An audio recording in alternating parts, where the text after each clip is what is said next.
جی سب سے پہلے میں آپ کا نام جاننا چاہوں گا۔ بسم اللہ الرحمن الرحیم۔ بندے حقیر کو سید نظر محمد کہتے ہیں۔ جی آج محرم الحرام ہے، اس کے بارے میں کیا کہنا چاہیں گے؟ آج 8 محرم ہے۔ یہ 8 محرم مولا عباس سے منسوب ہے، اور زیادہ تر پوری دنیا میں مولا عباس کے نام سے مجلسیں ہوتی ہیں اور ان کے نام سے حاضری اور نظر نیاز کا اہتمام کیا جاتا ہے۔ آج کیا پروگرام کیا گیا ہے؟ آج نعیم صاحب کے گھر پر مولا عباس کی ایک مجلس کا پروگرام تھا اور نظر و نیاز کا اہتمام تھا، اور کافی لوگوں نے جو ہے کثیر تعداد میں شرکت کی، اور مجلس کو خطاب کیا سید نظر محمد نقوی نے۔ اس کو لے کر لوگ نئے سال مبارکباد دیتے ہیں محرم، ان کے لیے کیا کہنا چاہیں گے؟ نیا سال دیکھیے ایسا ہے کہ چونکہ اسلامی کیلنڈر کے اعتبار سے پہلا مہینہ ہے محرم، اور یہ بالکل بھی مناسب نہیں ہے، چونکہ اس محرم میں امام حسین نے کربلا کے میدان میں شہادت نوش کی ہے، شہادت دی ہے اللہ کی راہ میں، تو لہٰذا نیا سال مبارک کسی بھی عنوان سے صحیح نہیں ہے۔ شاشن اور پرشاسن کی گائیڈ لائن آئی ہے کہ 12 فٹ کا محرم نہ بنے، اس کے لیے لوگوں سے کیا اپیل کرنا چاہیں گے؟ جی کیا سوال ہے؟ شاشن اور پرشاسن کی گائیڈ لائن ہے 12 فٹ سے اونچا محرم نہ بنے، اس کے لیے پرشاسن کیا کہنا چاہیں گے؟ اگر پرشاسن کی اس طرح کی گائیڈ لائن آئی ہے تو میں لوگوں سے یہ اپیل کرنا چاہوں گا، عزاداران مظلوم کربلا سے وہ تھوڑا سا اس کو کم کر لے، تاکہ آسانی کے ساتھ جو ہے جلوس برآمد ہو سکے اور منزل مقصود تک پہنچ سکے۔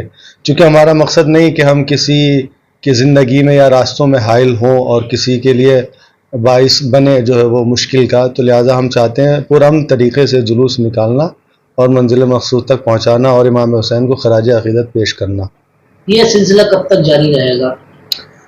یہ سلسلہ قیامت تک جاری رہے گا، اور قیامت تک نسل در نسل جو امام حسین کا لوگ ماتم کرتے رہیں گے، اور یہ مسلمانوں سے مخصوص نہیں ہے، بلکہ آپ دیکھیں پوری کائنات کے جتنے بھی مذاہب اور ریلیجنس دھرم پائے جاتے ہیں، ہر مذہب میں امام حسین کا غم منایا جاتا ہے، اور تمام لوگ اپنے اعتبار سے امام حسین کا غم مناتے ہیں، خراج عقیدت پیش کرتے ہیں۔ تو لہٰذا یہاں قید و ملت نہیں ہے، بلکہ ہر مذہب کے لوگ مجلس امام حسین میں شریک ہوتے ہیں، اور منانا بھی چاہیے، اس لیے کہ امام حسین نے کربلا کے میدان میں صرف مذہب تشیع کے لیے قربانی اور سیکریفائی نہیں کیا تھا اپنے کو، بلکہ انسانیت کو بچانے کے لیے امام حسین نے کربلا کے میدان میں اپنے اور اپنے انصار و اصحاب اور اقربا کو کربلا کے میدان میں اللہ کی راہ میں قربان کر دیا۔ یہ بہت بڑی قربانی تھی، اتنی عظیم قربانی تھی، کائنات میں اس کی کوئی نظیر اور مثال اگزامپل نہیں ملتی ہے۔ تو لہذا ہر انسان پر جس کے اندر ضمیر بیدار اور زندہ ہے، اس کو چاہیے کہ وہ امام حسین کا غم منائے۔ اگر ضمیر زندہ ہے، اگر انسانیت مر چکی ہے تو اس کا کوئی علاج نہیں ہے۔ اس لیے گرو نانک نے بھی اپنی کتاب میں لکھا ہے، اپنے چاہنے والوں سے کہا تھا کہ تم حسین کا غم مناؤ، تو ان کے چاہنے والوں نے کہا کہ وہ تو مسلمانوں کے لیڈر اور پیشوا تھے، تو انہوں نے کہا کہ جاؤ اپنی بہنوں سے شادی کرو۔ تو ان کے چاہنے والوں نے کہا یہ کیسے ہو سکتا، ہمارا ضمیر اس بات کی اجازت نہیں دیتا ہے کہ ہم جو ہے اپنی بہنوں سے شادی کرو۔ تو انہوں نے جواب یہ دیا کہ جو ضمیر تمہارے ہاں ہے اسی ضمیر کو حسین کہتے ہیں۔ تو لہذا اگر انسان کے اندر ضمیر اور انسانیت بیدار زندہ ہے تو وہ امام حسین کا غم منائے گا۔ لہذا آج آپ دیکھیں کربلا کے میدان میں روز 40 اس کائنات کے خطے سے اور تمام ممالک سے لوگ امام حسین کو خراج عقیدت پیش کرنے کے لیے آتے ہیں۔ ہندو بھی جاتا ہے، عیسائی بھی آتے ہیں، اور کیا یہودی بھی آتے ہیں، ہندو، مسلمان، سنی، شیعہ، سب جو امام حسین کے روضے پہ سلام اور خراج عقیدت پیش کرنے کے لیے پہنچتے ہیں۔ یہ امام حسین کی جیت کی علامت ہے، اور لوگ امام حسین کی بارگاہ میں جاتے ہیں اور ہدایت یافتہ بن کے لوٹتے ہیں۔ جی سب سے پہلے میں آپ کا نام جاننا چاہوں گا۔ بسم اللہ الرحمن الرحیم، والسلام علی الحسین وعلی علی بن الحسین وعلی اولاد الحسین وعلی اصحاب الحسین۔ میرا نام سجاد حسین غدیری ہے۔ سجاد صاحب آج 8 محرم الحرام ہے، اس کو لے کر کیا کہنا چاہیں گے؟ جی آج 8 محرم الحرام ہے، اور یہ روز یہ دن جو ہے وہ بہت ہی باعظمت شخصیت یعنی کہ حضرت ابو الفضل عباس رمضان علیہ السلام سے منسوب ہے، اور اس میں زیادہ تر حاضری یعنی کہ نظر و مجالس وغیرہ کا اہتمام رہتا ہے۔ اور آج اس یہاں جناب نعیم عباس غدیری صاحب کے مکان پر، جو کہ مٹوالی گلی نمبر 10 میں ہے، مجلس شہید الشہداء برپا کی گئی، جس کو خطاب فرمایا عالی جناب عزت مولانا سید نظر محمد نقوی صاحب نے، جس میں آپ نے مولا ابو الفضل عباس رمضان علیہ السلام کی تمام صفات کاملہ اور